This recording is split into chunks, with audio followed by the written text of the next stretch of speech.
Allahu Akbar, Allahu Akbar.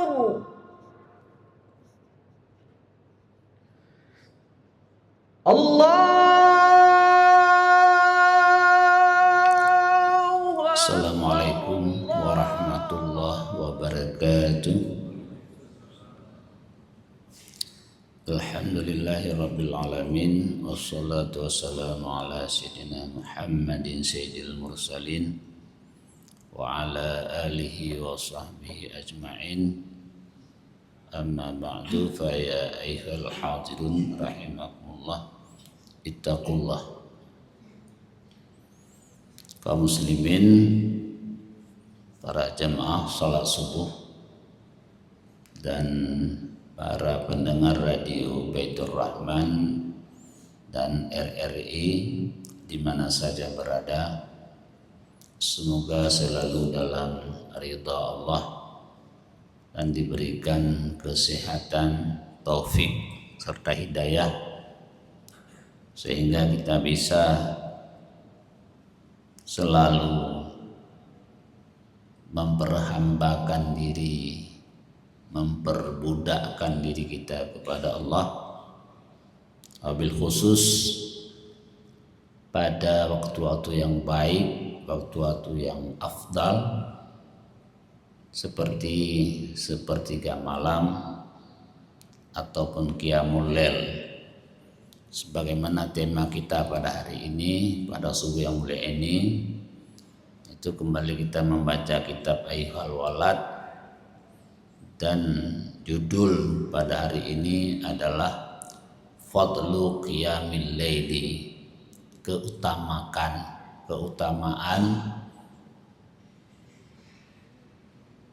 Qiyamul Lail ataupun ibadah pada waktu malam. Baiklah, untuk mempersingkat waktu kita langsung membaca.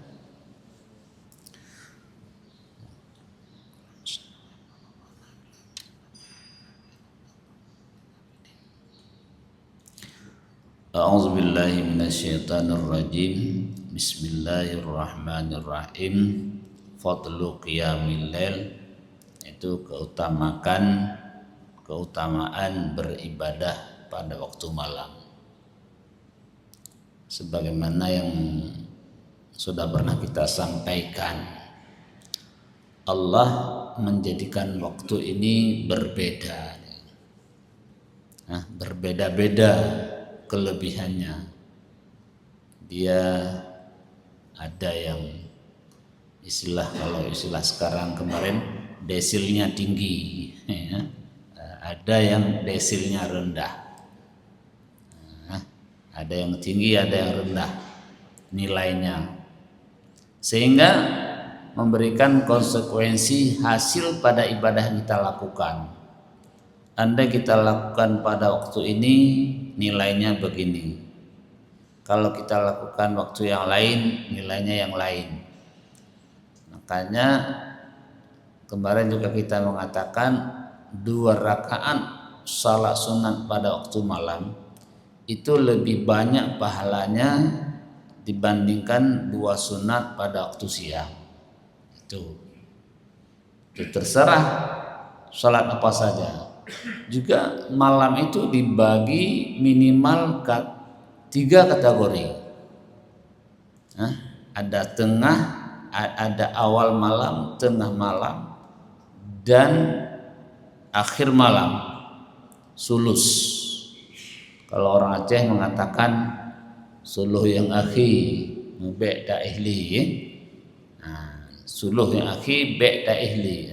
Sepertiga terakhir itu kita jangan lagi bobok-bobok, lagi bobok siang, bobok malam. Jangan lagi tidur, itu sepertiga malam. Kemarin kita membagi kalau malam itu jam 7, dalam konteks sekarang jam 7 karena maghrib jam 53 atau 52, jam 7 lah. Subuh jam 5. Jadi 10 jam. 10 jam itu kita bagi 3. 10 bagi 3, 3,3. 3 jam 20 menit. Kalau 3 jam 20 menit, subuh 5, 4, 3, 2. Jadi jam 2 itu sudah sulusul akhir. Suluh akhir. Jam 2. Jam 2 bangun, itu jangan tidur lagi.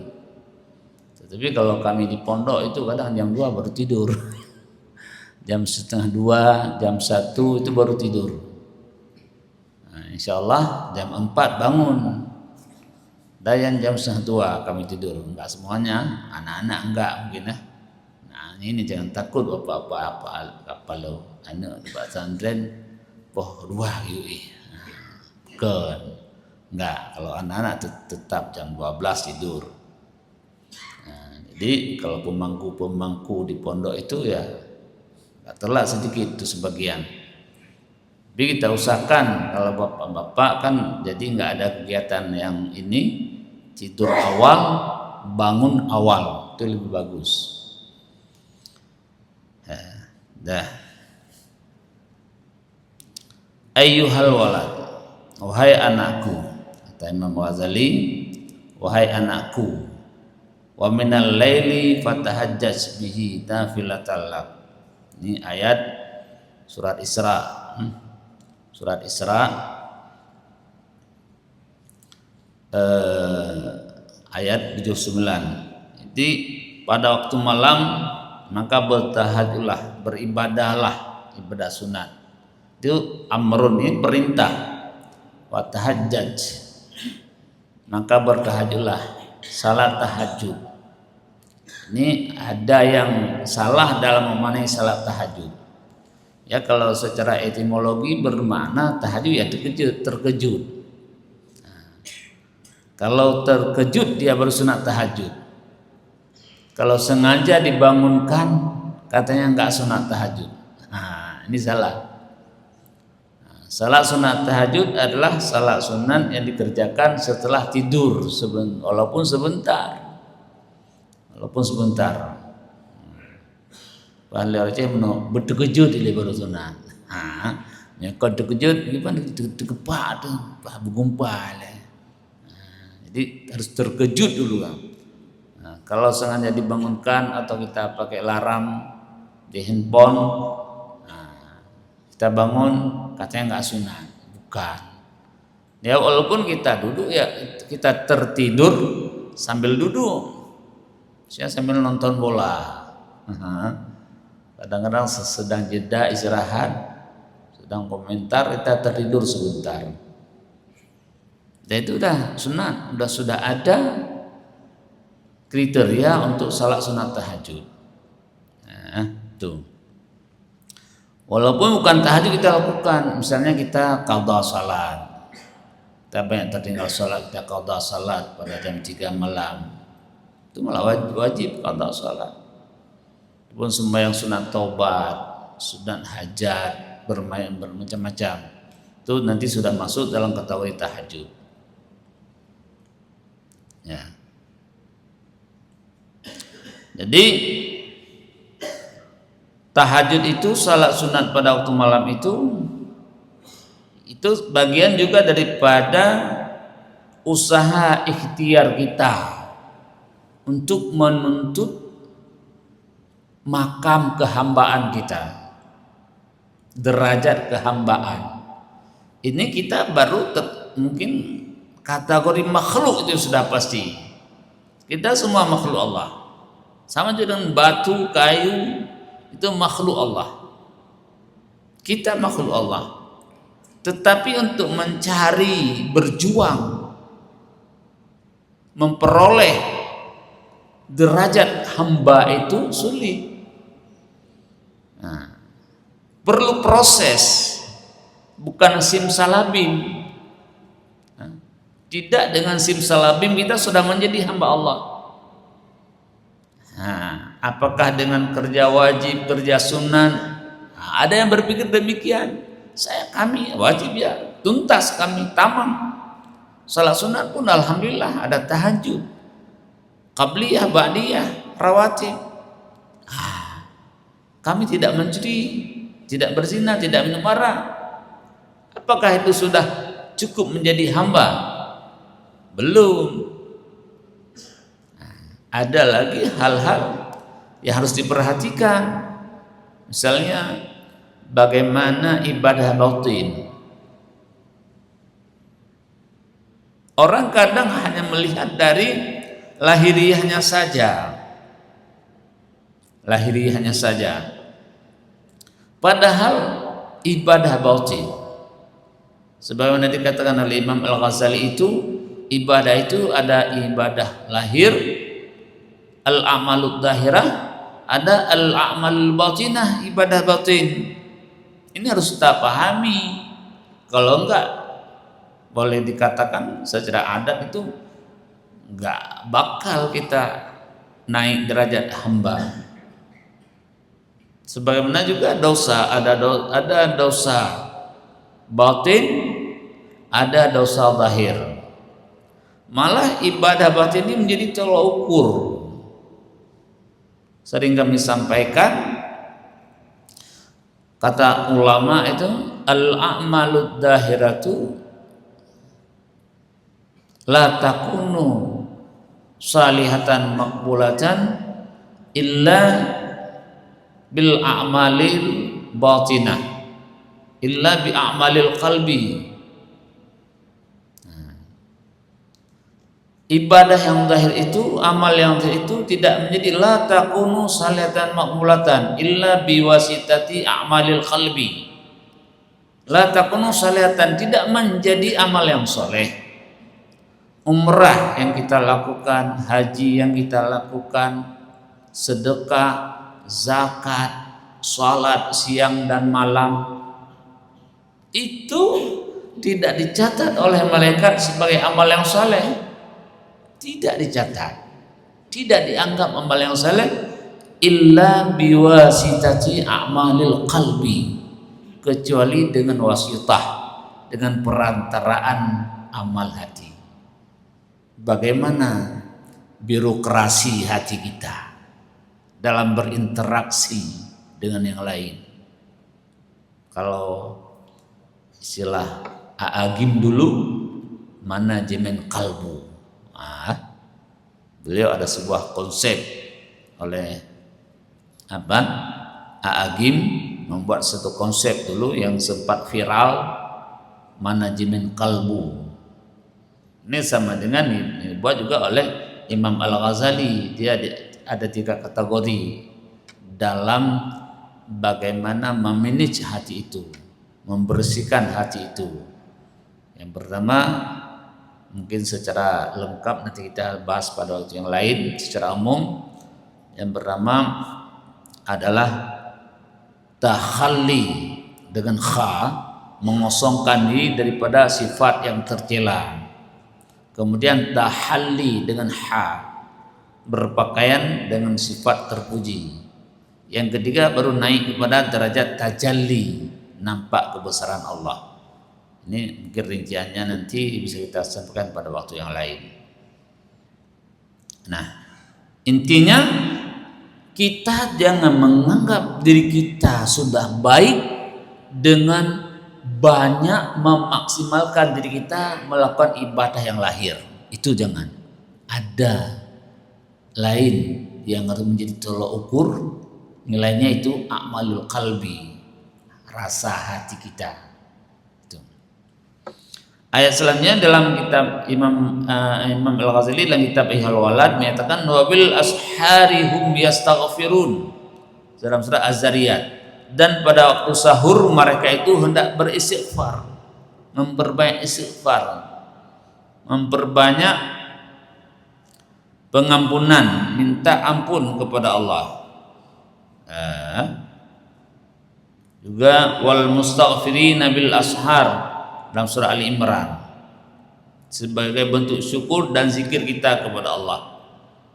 Makanya setelah sunat tahajud itu, yang pertama antara lain sunat kita membaca subhanaka tubtu ilaika wa ana awwalul mu'minin la ilaha illa anta subhanaka inni kuntu minadh dhalimin.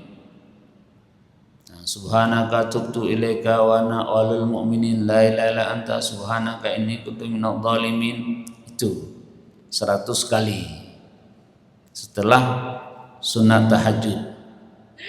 Itu sunat di kita baca, ada hadis dalam kitab Sirrus Shalihin juga ada. Itu bagian zikir-zikir kita dalam memohon ampunan kepada Allah. Nah. Kemudian kalau Rasulullah sallallahu alaihi wasallam salah satu aswatin yuhibbuhallahu taala sautud daiki sautur rajuli alladhi yaqra'ul qur'ana wa sautul mustaghfirina bil ashar. Berkatalah Rasulullah sallallahu alaihi wasallam,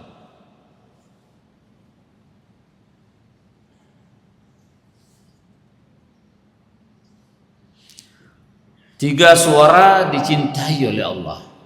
Ada 3 suara yang dicintai oleh Allah. Yang pertama sautud deki, suara ayam berkokok. Suara ayam berkokok. Ini hadis ini untuk menguatkan ayat di atas, yaitu faedah tentang kita istighfar pada waktu sahur. Jadi yang pertama ayam berkokok. Jadi kalau orang dulu kan menunggu, kalau sudah berkokok ayam ini dah jam sekian, tahu. Nah, ini jam sekian. Kalau sekarang ayamnya udah lain, sama juga dengan kita, udah sulit dipercaya. Sekarang ayam pun nggak bisa dipercaya, apalagi orang, apalagi manusia. Manuk kamu deren, manuk kamu milenia, anak jedali, lam yajlis, nggak jelas lagi. Ayam sekarang pun kadang-kadang jam 11 malam udah berkokok. Jadi serba nggak bisa kita percaya lagi. Itu. Jadi ini yang bernama ayam.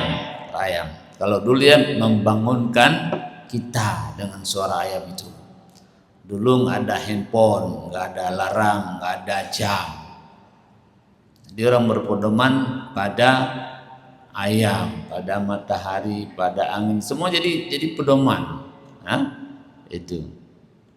Yang kedua, suara yang dicintai oleh Allah.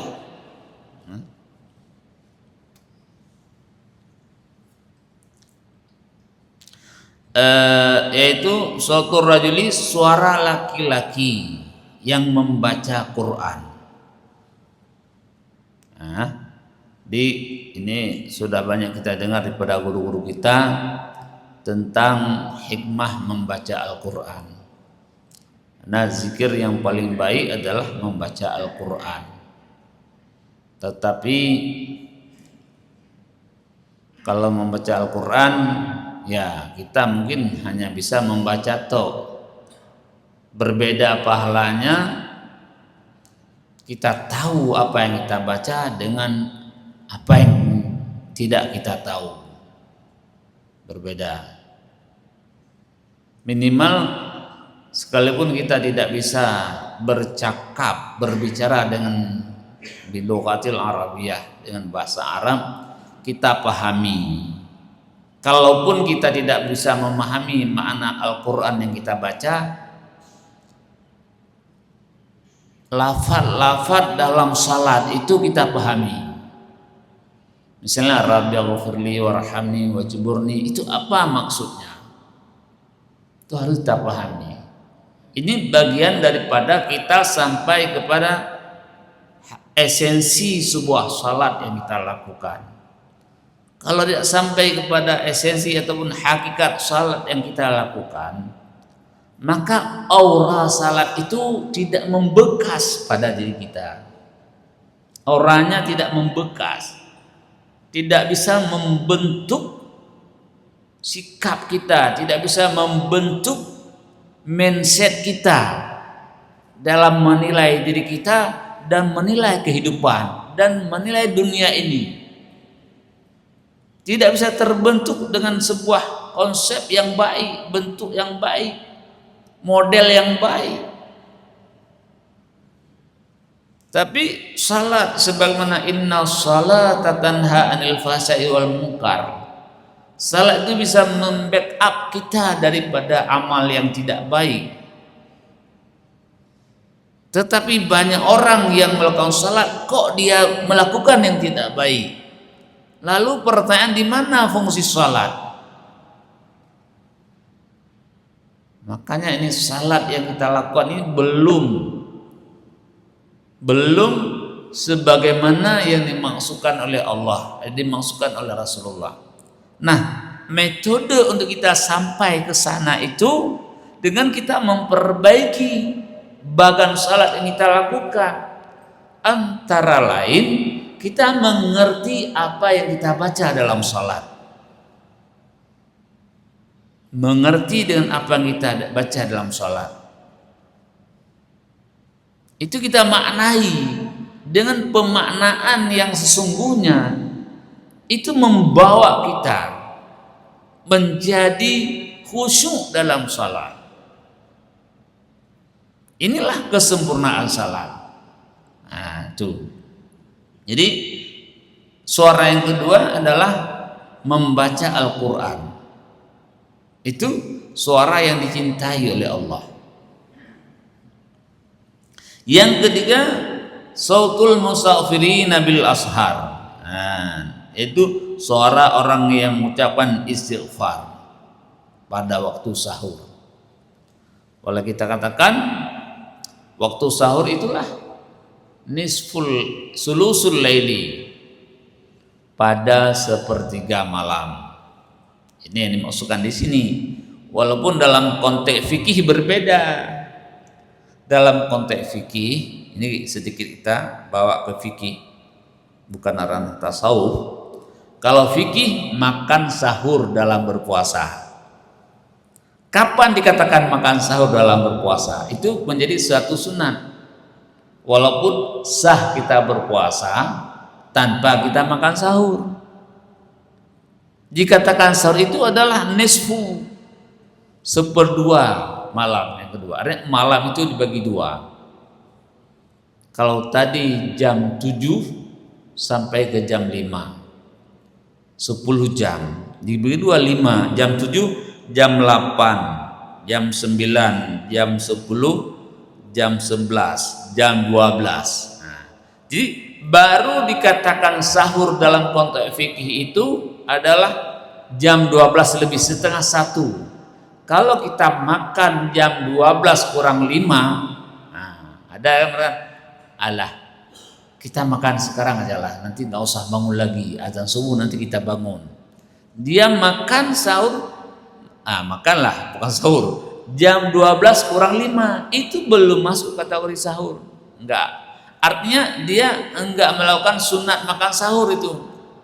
Makan itu tidak dianggap makan sahur. Karena dia baru paruh pertama dia makan daripada malam. Enggak paruh yang kedua. Makanya lewat jam 12 baru. Tetapi dalam konteks ini bil ashar, sahur ini sebagaimana kita mempedomani apa yang sudah kita baca sebelumnya, maksud Imam Al-Ghazali yaitu sulusul laili. Tadi jam 2 sampai menjelang subuh. Ini baru dinamakan sahur. Di orang-orang yang beristighfar pada waktu itu adalah salah satu suara yang dirindukan oleh Allah dan dirindukan oleh malaikat. Kalau kita sudah menjadikan diri kita dirindukan oleh Allah, dirindukan oleh malaikat, ini menjadi awal kesuksesan bagi kita dalam menjalani hidup. Kalau kita sukses menjalani hidup dalam perspektif agama, insya Allah kita sukses dalam pulang ke rahmatullah, sukses dalam sakratul maut. Nilai sukses dalam sakratul maut, insya Allah kita husnul khatimah, sebagaimana doa yang dibaca oleh imam kita tadi setelah salat. Itu khatimah. Artinya endingnya itu baik. Kalau hidup tidak sukses, maka mati pun tidak sukses. Yang kejut, nak perle mati. Yang perle, kalau kita mau mati kita meninggal kita dengan yang baik, bagaimana hidup kita menjadi hidup yang baik. Nah, ini pada para seluruh jamaah dan juga pendengar suara RRI dimanapun saja berada. Jadi ini disunatkan.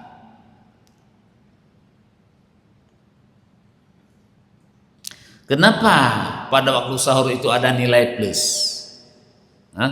Pada waktu sahur itu ada nilai plus. Wasautul musafirina bil asar. Ini perintah yang sangat kuat disunatkan karena pada waktu sahur itu kita kosong hati daripada hiruk pikuk kehidupan dunia. Sering kita dalam waktu sahur itu tidak kosong daripada asghalid dunyawiyah. Kita lumpang, tegak hati kita kepada pencipta alam. Dan juga pada waktu itu insya Allah setan pun lagi tertidur. Pada waktu sahur itu setan pun banyak tertidur sehingga dia tidak bisa memaksimalkan untuk menggoda kita. Dan di situ menanti pergantian siang dengan malam. Keuntungan banyak pada saat itu. Tantangan eksternal kita agak kurang. Yang ada tantangan secara internal kita mungkin malas bangun ini. Jadi kosong daripada pemikiran dunia. Hai pohput malam. Kan hana teh aje kupi. Enggak ada kita main ke sana, main ke sini jam 4 malam. Kecuali kalau sekarang ada jadwal bola dunia. Ini cuma sepak bola yang ada gangguan ini jam 4 malam. Piala ini, piala itu. Ini ada gangguan kita. Tetapi nggak semua kita. Coba kita membagi waktu. Jadi agak sedikit lumpang. Sehingga dalam kita berinteraksi dengan Allah mungkin semakin baik, semakin terasa di dalam hati kita. Ini pada waktu malam. Sehingga sangat disunatkan untuk kita melakukan istighfar, memperbanyak istighfar pada waktu malam. Istighfar bagaimana? Terserah pada kita. Bagaimana model yang sering kita ucapkan? Astagfirullahaladzim, terserah. Kalau tadi misalnya sunat setelah salat tahajud 100 kali itu subhanaka tubtu ilaika wa ana awwalul mu'minin la ilaha anta subhanaka inni kuntu minadh dhalimin juga boleh. Terserah beristighfar bagaimana yang sudah sering kita lakukan. Misalnya ada orang kan bertanya zikir bagaimana yang baik kita ucapkan. Ya Ustaz, zikir semuanya baik itu. Semua yang baik. Yang sering kita ucapkan itu yang sudah cocok dengan lidah kita, itulah yang lebih baik. Jangan pikir ini zikir apa, istighfar apa kita sehingga bingung. Mbak pikir-pikir, zikir tak zikir karena hana zikir. Itu. Jika apa terserah.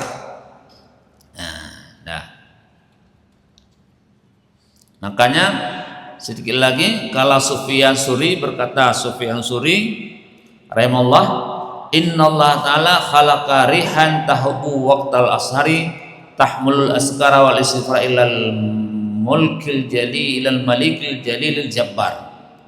Sufyan Suri salah seorang tokoh sufi juga, tokoh tasawuf mengatakan Allah ta'ala menciptakan angin pada waktu sahur.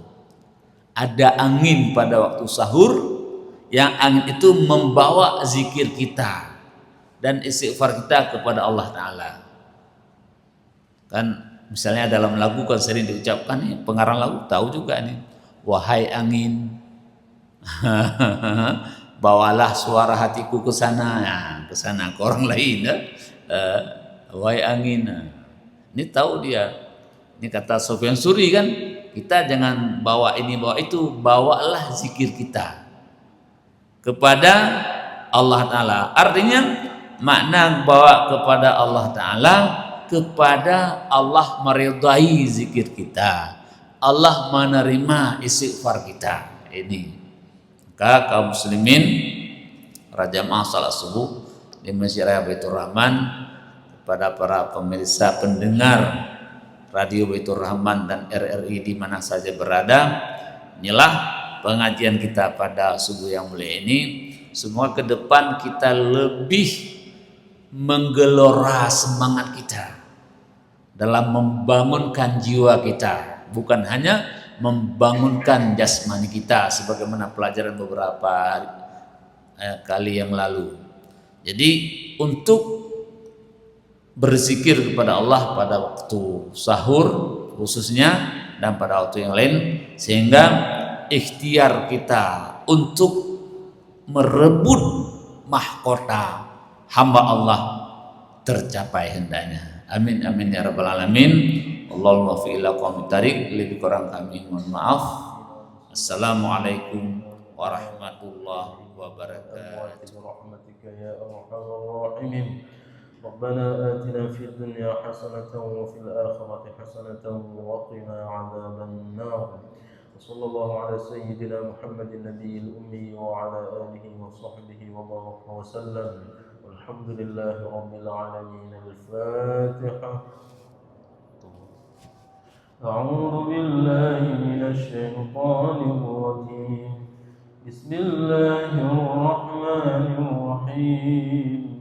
الحمد لله رب العالمين الرحمن الرحيم مالك يوم الدين إياك نعبد وإياك نستعين اهدنا الصراط المستقيم صراط الذين أنعمت عليهم غير المغضوب عليهم ولا الضالين. آمين. صلى الله على سيدنا محمد صلى الله عليه وسلم. صلى الله على سيدنا محمد صلى الله عليه وسلم. صلى الله على سيدنا محمد. يا رب صل عليه